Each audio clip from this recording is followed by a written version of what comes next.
other victims, are there? I don't know. You are a serial killer. You love that you're getting away with murder and you cannot wait to kill again.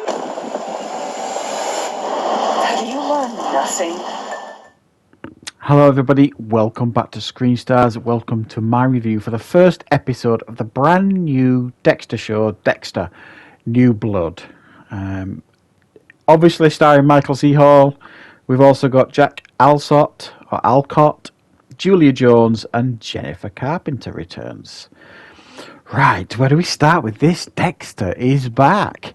I'm a huge fan of Dexter, the TV show. I have actually reviewed all the seasons on the channel. If you haven't seen them and you're interested in checking out my reviews for all 8 seasons, I will leave a link to the playlist at the end of the video if you want to check any of those reviews out. But yeah, huge fan of the show.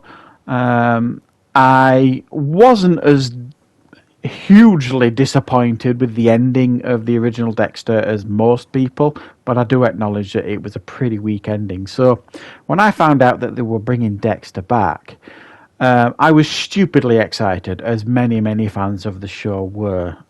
It feels right. There's been a nice break between the show ending and this new series.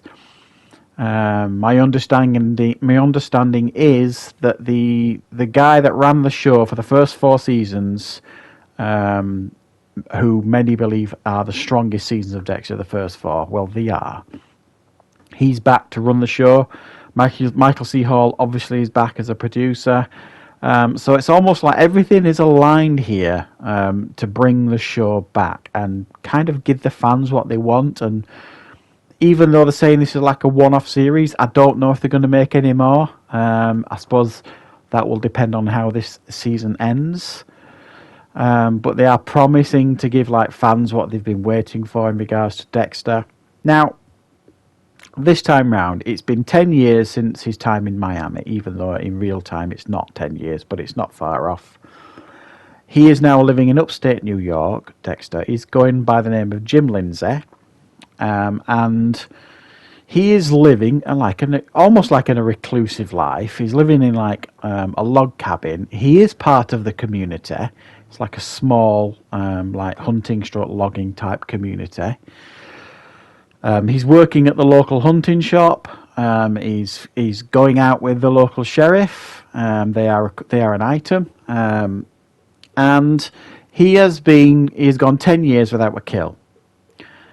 So his life essentially, and we see it in this first episode, has become routine. And we see that emphatically in this first episode. His life is routine, and he's doing that to try and keep himself on the straight and narrow.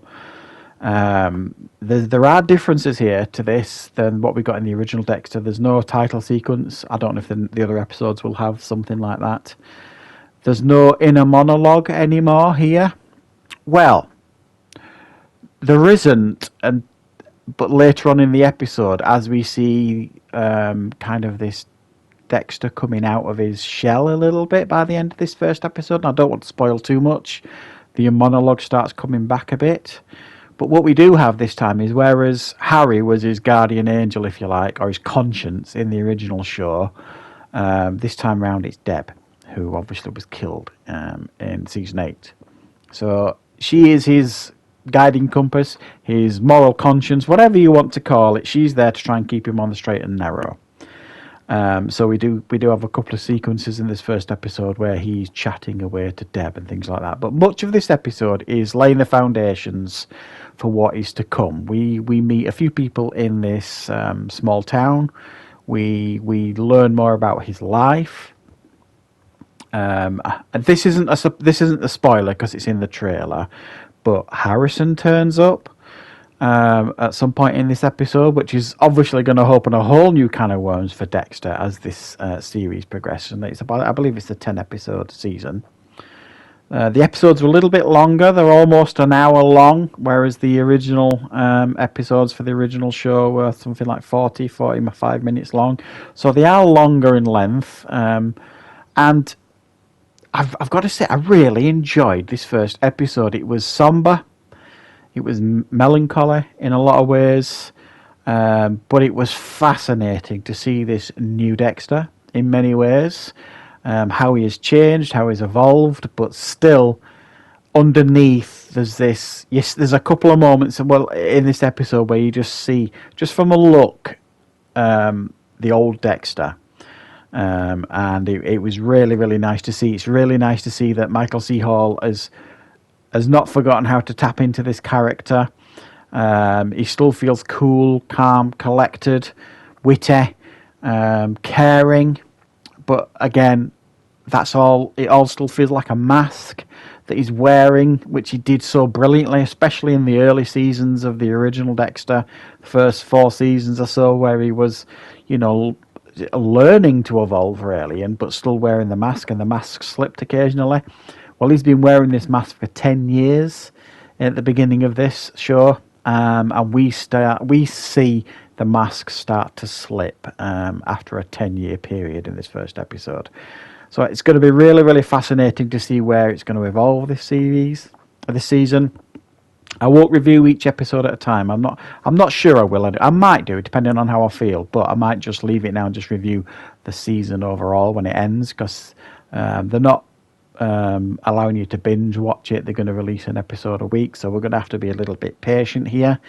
But yeah, I thought it was a fabulous, fabulous start to this new season.